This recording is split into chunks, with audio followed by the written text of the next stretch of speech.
Eh.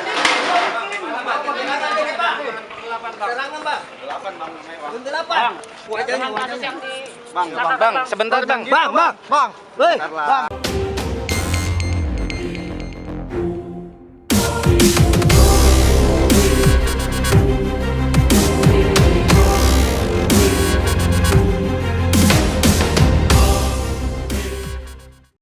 Nama saya Linda, ini suami saya dari Turki, namanya Ramazan, dan ini ajudan saya, namanya Bang Jaka. Jadi, Oke Bu, kedatangan ke Polda ini terkait apa Bu? Jadi aku melaporkan salah satu pengusaha Jambi, di mana pengusaha Jambi ini mengaku punya proyek dari Gubernur Jambi. Tapi ternyata setelah saya mentransfer uang senilai 2,5 M, ternyata proyek itu bohong. Gitu. Jadi proyeknya memang ada di Jambi, tapi dia bukan yang menerima proyeknya. Jadi dia seolah-olah pertama mengenalkan ke saya itu keponakannya Gubernur Jambi, gitu kan. Tapi ternyata setelah saya merasa kok ada ganjal dan saya melihat mutasi rekening yang rekening bersama sudah digeser ke rekening pribadi dia, tiba-tiba saya cek kebenarannya, ternyata itu pun yang dia kenalkan kepada saya ternyata bukan keponakannya Gubernur Jambi gitu. Nah sebelumnya dia juga buru-buru minta dibelikan kapal gitu kan, karena proyeknya mau jalan. Waktu itu saya masih percaya, akhirnya beli kapal untuk proyek yang kantong parkir. Jadi kantong parkirnya di Jambi itu ada gitu kan, tapi ternyata bukan dia yang punya proyeknya. Jadi dia hanya mengatasnamakan, tapi dia melakukan kayak bikin seolah-olah proyeknya itu sudah dikerjakan oleh dia. Jadi ada beberapa dokumen dia berikan kepada saya, terus ada dokumen kantong parkirnya juga diberikan ke saya, tapi ternyata itu bohong semua. Kalau boleh tahu, ini bergerak bisnisnya di bidang apa sih, Bu? Minyak. Minyak? Iya, minyak. Berarti proyek itu berbentuk bisnis minyak ya? Iya, bisnis minyak. Jadi yang aku tahu dia punya proyek bisnis minyak, tapi ternyata diduga ini orang ternyata pelaku ilegal minyak di Jambi. Untuk pelakunya sendiri berapa orang, Bu? Untuk pelakunya sendiri itu Bilaleo, dan berikut ada karyawannya, namun karyawannya itu justru malah tidak tahu menahu uang itu untuk apa gitu. Jadi uang yang saya berikan ke dia itu ternyata dia gunakan untuk kebutuhan pribadinya gitu. Bu, berarti si pelaku itu dilaporkan oleh Ibu, sekarang lagi diperiksa di Polda ini? Ya, sekarang diperiksa di Renata Unit 3 itu kan. Sebelumnya dia tidak hadir itu, dan baru sekarang dia hadir Atas laporan Ibu? atas laporan saya, penipuan dan penggelapan. Sebetulnya kita ada dua objek, jadi ada penipuan dan penggelapan, ada juga utang piutang. Nah, yang utang piutangnya itu dibuat akta utang piutang.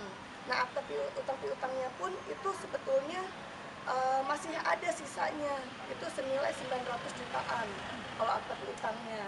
Nah, di akta piutang waktu itu saya ngirim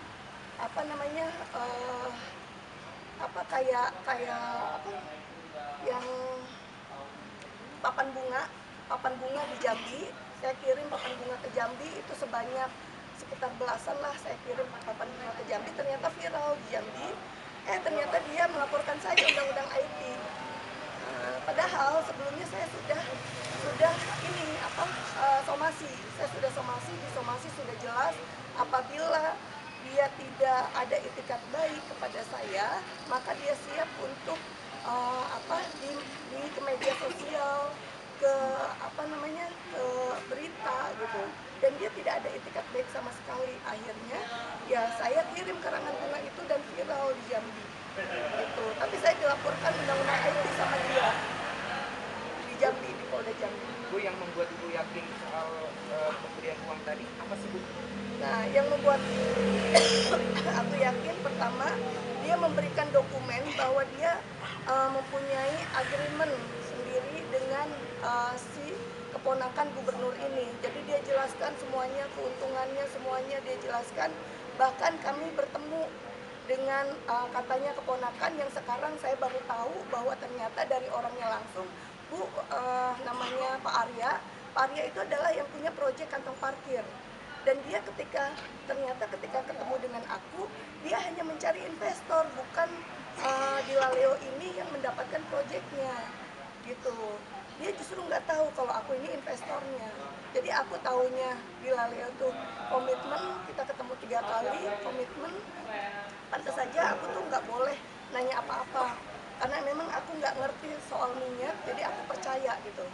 Karena sudah ditemukan kan 3 kali pertemuan, terus juga saya datang nyari-nyari kapal ke Batam, terus saya disuruh datang ke Jambi untuk melihat proyeknya gitu. Akhirnya itu yang membuat saya percaya. Bu, ini berjalan sudah berapa lama, Bu? Sudah 1 tahun lebih. 1 tahun Ya, lebih. 1 tahun. Total kerugiannya sendiri, Bu? Ya. Untuk Kerugiannya ketika kalau di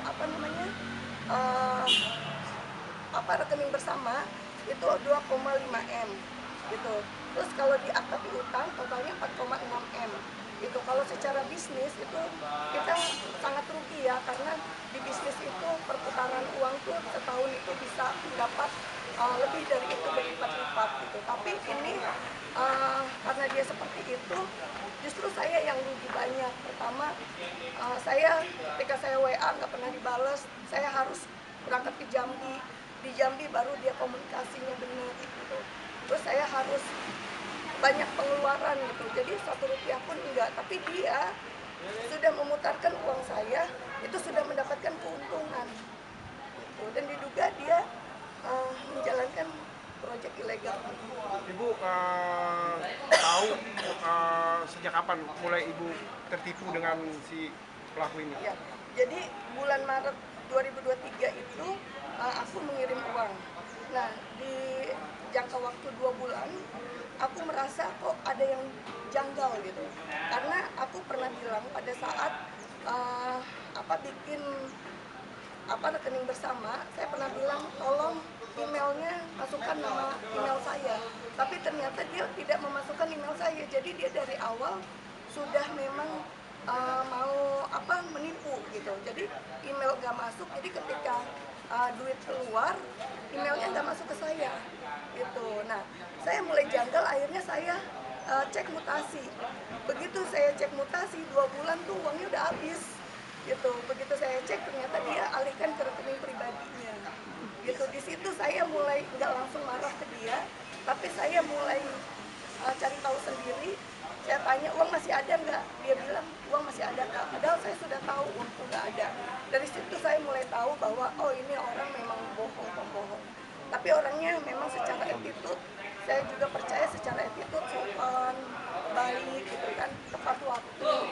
Tapi kesini-sini ternyata orangnya memang nggak tepat waktu banget. Ini nanti setelah ketemu Ibu akan bicara dengan si pelaku ini? Iya, saya mau bicara dengan dia karena setiap WA saya nggak pernah yang namanya balas sama dia gitu kan, tapi malah dia bisa membayar lawyer gitu, bisa membayar lawyer tapi nggak mau kembalikan uang ke saya. Oke, Bu, terima kasih, Bu. Ya. Namanya, Bu? Tulis aja, Bang. Ayo dong, biarkan proses hukum nanti ya, Bu ya. Ayo ngomong dong sedikit, Pak. Di WA nggak pernah Bang, kasih keterangan, Bang. Bang, kasih keterangan. di WA nggak pernah Tahan dulu, Pak. Keterangan,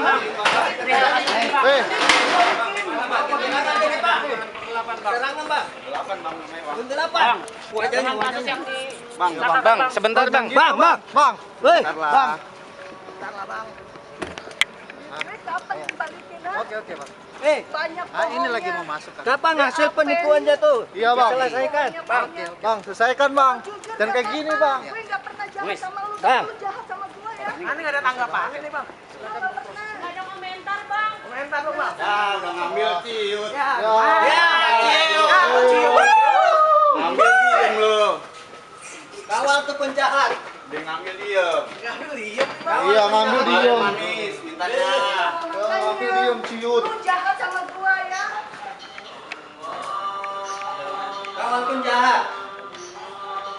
jahat emang udah ada putusan kan belum ada. Jangan Sama aja itu, Pak.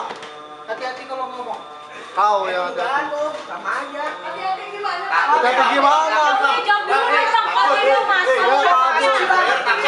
Ya, lawyer takut. Kesel banget sama Dila Leo Amori.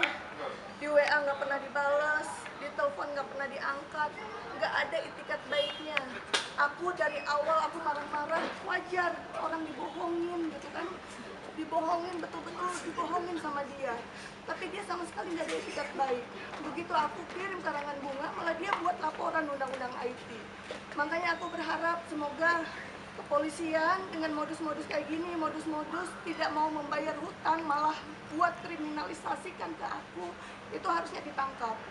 Gitu. Jadi modus-modus orang yang tidak bayar hutang itu seharusnya jadi atensi pihak Polda Metro agar betul-betul ditangkap ini orang gitu. Karena bukti-bukti aku sudah kuat. 2,5 M yang aku transfer ke rekening bersama, diam-diam dia transfer ke rekening pribadinya dia dan dia buat untuk kepentingan pribadinya.